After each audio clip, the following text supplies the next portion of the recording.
So yesterday was my first time ever riding an e-bike anywhere other than a car park. And I didn't really explain that in the last video. That's why I was so excited about riding one of these for the first time. It's an unreal experience. I'm well into it. And today is my first time upgrading an e-bike. This is the Alpine Trail E1 from Marin, which has just launched. So I've got my range of mountain bike sponsors. I'm gonna put their parts on this bike, but I've come to Brink bike shop today because there's lots of areas of this bike which I can upgrade, and I actually have a choice of what to go for, like suspension, drivetrain, brakes, a few different things, which is exciting. And e-bikes lend themselves to a new category of e-bike parts as well, which is new for me. So this is a new experience. A new leaf unturned that's now turned. I'm trying to use an expression I don't know how to use, but I'm buzzing about it. It's going to be good. It's obviously filthy from yesterday. I could have cleaned it, I should have cleaned it, but all the new parts going on are going to be box fresh and they're all over there. I'm going to start off with the wheels because this is my first ever mullet bike. So it's got a 27.5-inch rear wheel and a 29-inch front wheel. And Halo, who I've ridden for 11, 12 years now, are completely out of stock. Because of the stock issue, I've had to harvest wheels from my other bike. So I've got a 29er Vortex wheel from my Rift Zone Carbon, a 650B Vortex wheel from my San Quentin, and they've already got tyres on, which are the Continental Der Kaiser tyres. These have transformed bikes more than most parts, to be honest, for me. Like a decent set of tyres which can take huge braking loads, especially on a bike that weighs a lot. I found out yesterday you don't actually feel that weight while you're riding them, but I'm sure a lot of the components on the bike know about it heavily, including tyres. So I'll put these straight in. That's going to make the bike actually lighter, and the rear hub is going to sound sick, as always. That is a SRAM Eagle cassette, which has got the cool oil slick effect. I think that's the best thing ever. So for the first time in a long time, I'm going to be running SRAM drivetrain as well, which we'll get onto next. So let's throw these in the bike. Listen to that. Heavy.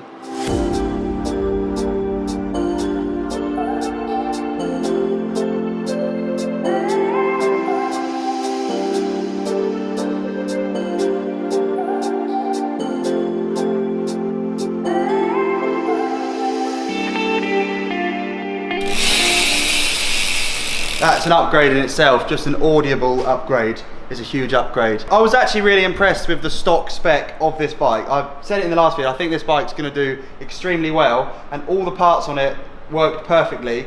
Having my bike sponsors like Halo, I've been with them for so long, I always put Halo wheels on my bike, but actually one of the selling points of these rims has always been, for me, they're so wide that gives the tyre a wider profile, and on an e-bike that's heavy and you want that grip and you can get that grip, I think that's going to be a huge advantage. The stock wheel set had that feature too, but it's always been a thing on Halo, and the spokes on this rim you can see don't actually line up with the centre, they're asymmetric. That's something I've talked about before, but it makes these wheels so strong, like in their own class of strength, and they're lightweight. So we've stripped a bit of weight out of this bike and it sounds better. The only crazy thing is, this has got a 180mm rear rotor. It doesn't even sit in the caliper with the existing brake, so I'm going to have to take these off again in a bit and swap the rotors for bigger ones. I think the front one's big enough. Yeah, but these are that's a Hope rotor, that's a TRP rotor. It's a right mix match, so we'll line it all up with one brand in a bit. I'll swap the pedals for brand new ones, I'll do that now, but the only thing that's a shame, you can't change the cranks on e-bikes unless you change all the motor and gearbox or something. They're built in and integrated into what drives you up the hill. I was buzzing to put the Cane Creek titanium E-Wings cranks on this. There might be a hack. I'll speak to the guys at Brink, there might be a way, but I'm stuck with these for now. But they're fine, they're black, they line up with everything else, but I was a bit butthurt to find out I won't be able to put the blingest cranks of all time on my new bling e-bike. We could do yeah, let's do drivetrain. We've already got that cassette on. Brakes can wait, so we'll do shifter and derailleur.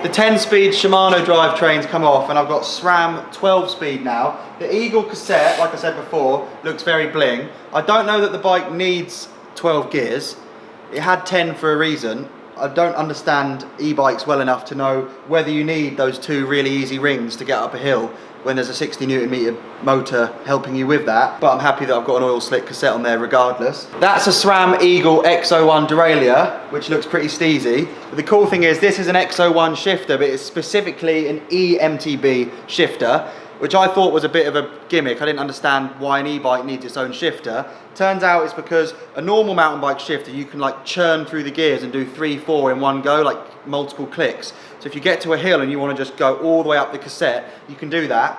When you've got a very powerful motor driving the back wheel, that's a problem, because if the chain's crossing 3 gears on your cassette, it's probably going to snap it or just absolutely destroy your chain. These shifters can only shift once at a time, so the chain has to move, land, and then go again. That's what an EMT... There's loads of EMTB parts. That says EMTB on the forks. I don't know what makes them an e-bike fork. It's probably taking way more load. I guess the mass of that down tube's acting through, I don't know, must just be stronger. There's a few little cool quirks. So, SRAM drivetrain. Next, people are probably already angry that I've put a shifter on bars that are about to come off. I put a front wheel on forks that are about to come off. So I'm rebuilding an unbuilding bike. But we have to do the front end now. I'm going to do all in one, bars, stem, forks, get rid of this extension piece of spacers, make that look tidier. All this cabling's a bit of a miffed thing, so I guess these rubber bands have got to come off these bars, go onto my gusset bars. Let's do that now. Let's completely do the front end. I'm not chuffed about the orange halo stickers. They worked very well on the bike they came off and less well on this one, but they're interchangeable. So full front end overhaul now, build laps.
Apart from the brakes, the front end of the bike's locked in. Main talking point's the forks, but in terms of components, this is the gusset S2 handlebar and stem. The stem's 33mm long, it gives a 35mm bar clamp, so that's got 35mm width in that part of the bar, which makes them extremely stiff. Bars used to be a lot narrower than that. This increases stiffness and also means you don't have to use as much butting, so it makes them lighter, which is cool. I've put all the little trick electric bits on, so it still looks like a Sega Mega Drive on a bicycle. These are the Gusset S2 grips, which have actually got a lot more technology in them than meets the eye. They're super soft on top. I've lined them up perfectly with where, like, the angle of my arms. So the cushion is truly for the pushing on that side.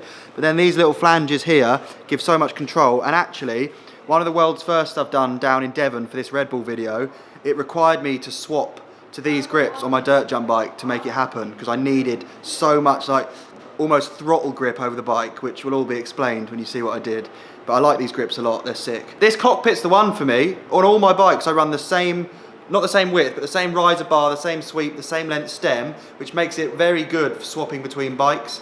That is a first world issue. Not many people have loads of bikes. I'm super, super, super lucky. But if you are thinking of getting a new mountain bike, I would honestly recommend putting the spar and stem off your existing bike on it, and then you can appreciate the other features more, and it will actually make it feel like you're more used to it straight away. So, this fork, this is a 29 at Öhlins fork. Being a mullet, I need the longest 29 fork with 160mm travel. They look very iconic now, the Öhlins fork. The blue, the yellow, it really stands out for me. I used to be a massive fan of the Fox orange forks, but this, for me, is as race car, as factory, as premium as suspension gets. So to put that on the e-bike does make it that sort of dream e-build that I was talking about. I'm very lucky. And Brink have a lot of these and they love them, and they're also extremely prepared for setting them up. So Matt, in a bit, when we put the rear shock on, who's part of Plush here, is going to talk us through how to set these up for this bike, because presumably an e-bike, with all the weight being different, needs a different suspension tune, and these are very tunable. It's an air fork, it's 36mm wide, it's super stiff, and it looks rad. The rear shock though, we're keeping with the coil, but going from the black, I mean black works good, but being Öhlins, red and yellow, which we noticed straight away is like the mustard and the ketchup on your hot dog. So this is going to become the world's most factory hot dog bike ever. So we'll whiz that off. It's a trunnion shock. I don't really know what that means. It's like the new metric thing. I'm just running with facts here that I know because I'm trying to impress you guys, but this is going to be good. And this is what's going to need thinking about and tweaking and setting up to make the bike feel like the dream. So, shock. And look how sick the TTX coil shock looks with the gold. My Nürburgring time just got quicker. Let's get it on. It looks sick. That's the coolest shock I've ever had on a bike. And it actually goes really well. Yellow and candy red is a dangerous mix. But as you proved with your hot dog, mustard and ketchup do go together. So I'm stoked on this. People are turning up to work now as well, which is good, because I said let's put the shock on. Daz came and started doing it. Gabe finished it. Now Cam's here as well. A lot of people are turning up to work just in time. So brakes are going to get internally routed. I've taken the battery off and the cover, and you can see the inner workings of all there's a lot of cables in there if you can't see. We're going to route the back brake through. I can put the front brake on. For brakes, I've gone for SRAM to keep up the SRAM theme. I haven't run SRAM brakes for honestly 10 years. I've ridden a lot of brakes, Shimano, TRP, which are almost the same. It's been a long time. So these look sick. I'm stoked that they're black.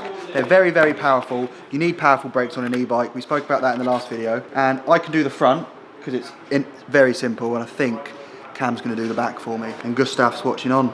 Mate. So it's just brakes now. Chains on, brakes and pedals. Then I can go riding. Cool. Okay, riding. And then the e-bike looks trick now. The new brakes are cool. They're sick that they're black. Thank you, Cam, for that. Nice. We had to take, well, I always say we when I come here. You had to take everything out the bottom, didn't you? Drop the whole motor out the lot. Pretty much, yeah. But you offer moral support.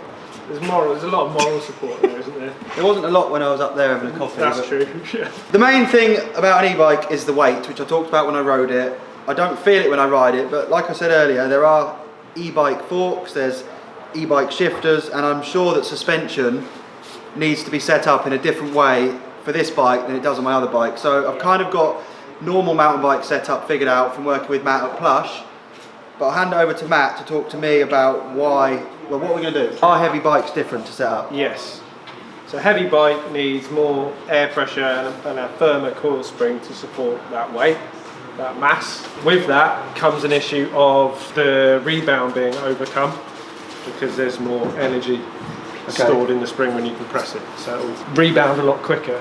Yeah. Generally you need to go firmer rebound tune, so that's nothing to do with settings, that's like an internal change that we need to make. So for instance, if we didn't tune it and put a heavy spring on, you'd be on your very last click of rebound and it'd still be like bouncing you off the bike and stuff, which is good for £500 spring, which I'm buzzing good for about. front flips and stuff. Not for e-bike. Not ideal.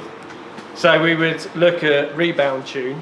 We might look at compression tune as well, but to be honest, the first thing I do is probably look at the rebound tune. On your rear shock, I think we've got that bang on, feels wicked. Sick. It ramps loads because the leverage rate of the bike is good for a coil shock.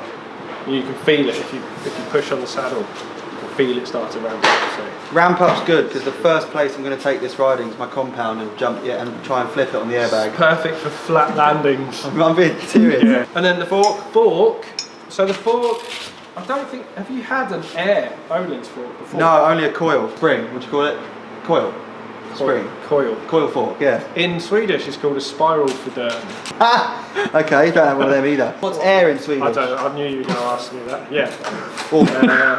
Well, You've got air in this one, but in Öhlins, you've got two valves. So you've got a ramp chamber valve at the bottom, and then you've got a main chamber valve at the top. So that supports your weight, that top one. Yeah. The bottom one controls how much ramp there is. Look at that, that's what's in So there. that's your, so that's your air spring that sits in there. Yeah, That piston sits in there and goes up and down, squashes air. yeah. And then in here, you've got, see there's a hole in the top, in there. Okay. You've got a secondary piston. A piston within a piston? Yeah. There. That floats in here. Wow. On a second air spring. And that lives in the other piston? And the firmer, yeah. No way. The firmer the pressure is in there, the more ramp you've got, because the less that moves. If that makes sense. And that's why they're good at making race cars more racy. So if I I'm can going to show go to you my how to- compound, we can set this up now. You don't have to do that on camera, but you think the shock's fine for me? Shock's bang on. Cool. We'll put a setting on that now. The fork we'll put a setting on as well, so I'll do that for you in a bit. Thanks, mate.